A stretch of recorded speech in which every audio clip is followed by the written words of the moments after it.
Back in the 80s, it never occurred to some game developers that their games would spawn ongoing, narrative-driven franchises. Stories always took a back seat to the gameplay and mechanics that created some of the most classic gaming memories. While some franchises began following a single unified canon, Nintendo was uncompromising when designing for its flagship adventure game. For Shigeru Miyamoto and his team, the world you were playing in was far more important than the reason you were playing in it. Series canon was an afterthought to the game concepts that would power each new Zelda release. Following this philosophy, Link was redrawn for a new generation, bringing a tidal wave of new lore that forever altered the stories Zelda timeline theorists had grown to love.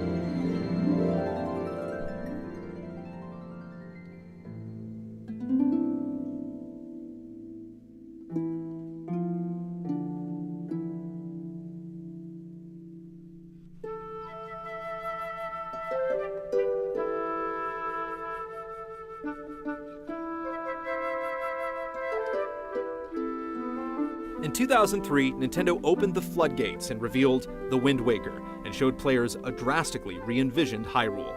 Nintendo said that the game, which took place hundreds of years after the events of Ocarina of Time, told the tale of the downfall of the kingdom and the return of Ganon after being sealed away at the end of Ocarina of Time. Rather than let its proud lands fall into the hands of evil, the gods of Hyrule instead decided to submerge it in a great flood.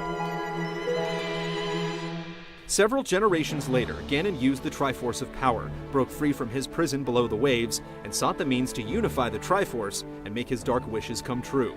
A new hero was born, and along with Zelda's descendant, rose to stop the evil menace.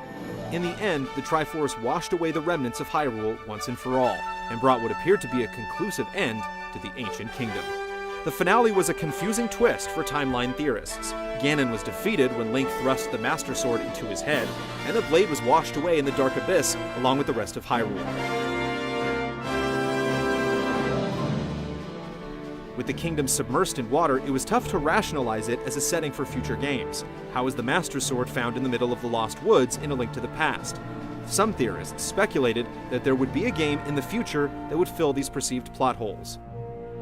Others had a more radical theory. What if there were two timelines as a result of the events in Ocarina of Time? These theorists surmised that at the end of Ocarina of Time, Zelda sent Link back in time to the day they met. This action effectively created a second timeline, which continued with Majora's Mask. However, the princess in the future who sent Link back in time persisted in her own timeline. According to these fans, what transpired in her reality led to the fall of Hyrule and Great Flood preceding the Wind Waker. So which of these timelines, if either, was established as Zelda canon?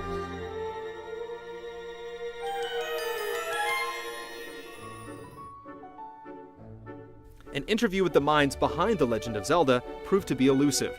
Eventually, they were questioned on the series canon following The Wind Waker, in which they confirmed there were indeed two parallel timelines in the Zelda universe. However, most of the development team only spoke Japanese, so their remarks had to be translated into English. At the time, Nintendo of America had a shady track record with its localization, so some doubted the accuracy of their answers regarding these two timelines. 2004's Four Swords Adventures for the GameCube was a continuation of the story in Four Swords.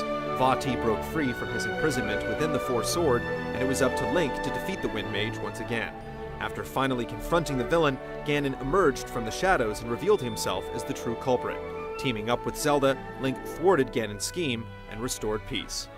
The numerous references to Ocarina of Time and A Link to the Past made for yet another undecipherable puzzle for timeline theorists and made them question, once again, if an overarching timeline truly existed.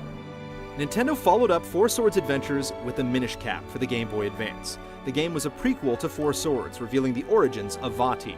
Given it was a prequel, it took place before the events of Four Swords. At this point, though, given how little direct connection the Minish Cap, Four Swords, and Four Swords Adventures had with the rest of the series, some timeline theorists discarded these three games from their Zelda canon altogether.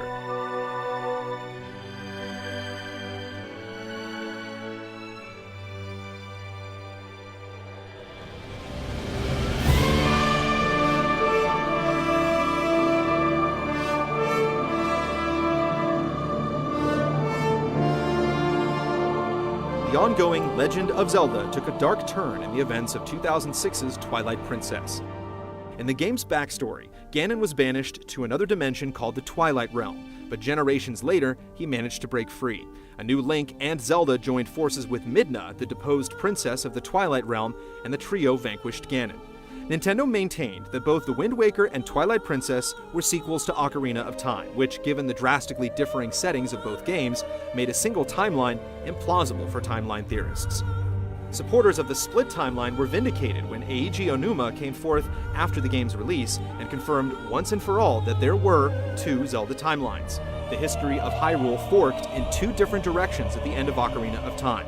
The Wind Waker took place after the future events in Ocarina of Time, and Twilight Princess transpired in a second timeline created when Link time traveled and warned Zelda about Ganon, which averted the events of Ocarina of Time. The confirmation of a split timeline solved many of the problems that had stumped theorists, but the timeline placement of games like A Link to the Past and the original Legend of Zelda remained elusive.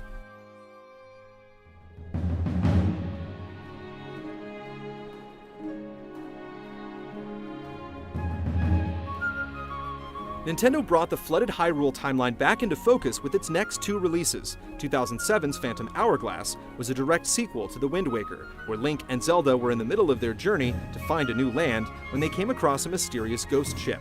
While exploring the ship, the duo was drawn into a mysterious world which was being threatened by an evil being called Bellum. Link ultimately rescued Zelda and saved the day. Eventually, they returned to their own ship and continued their quest to find a home, which was the setting of the next adventure. In 2009's Spirit Tracks, we learned that the crew finally found its way to a new land and christened it a New Hyrule. Several generations passed and a plot was hatched to free an ancient evil shackled by the magical spirit tracks that dotted the land. A new Link and Zelda rose up to take on this foe called Alidus, and they ultimately defeated the demon and returned peace to the New Hyrule. For the first time ever, Nintendo was continuing an arc through multiple direct games, and their placement was easy to discern. Those who followed the events of The Wind Waker were rewarded with an ongoing tale atypical for the series. But the trend was short-lived.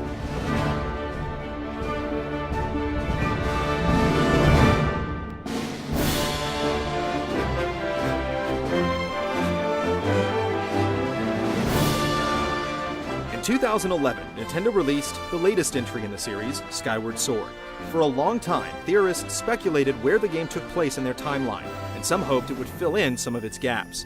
The game ended up taking place at the beginning of the timeline, and served as the foundation for many of the events that transpired in the other games. Skyward Sword was the origin story for the Master Sword. Link forged the blade over the course of the game, and it ended up containing the spirit of his companion Fi. Skyward Sword shone some light on key mysteries. For starters, it was revealed that the main antagonist, Demise, was the precursor to series villain Ganon.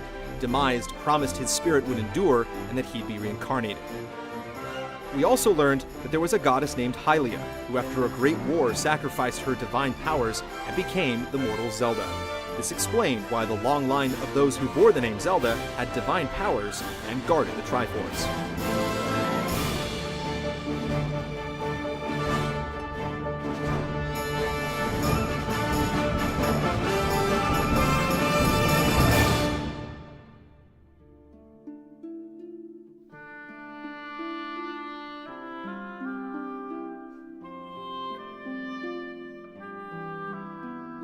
Skyward Sword marked the 25th anniversary of The Legend of Zelda.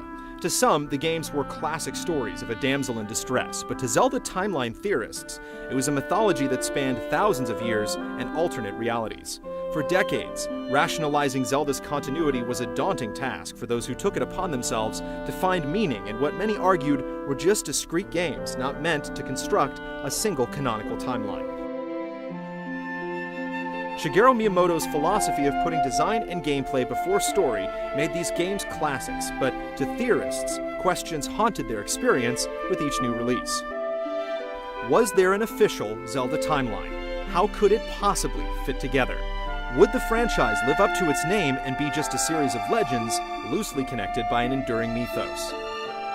Would Nintendo ever reveal the truth?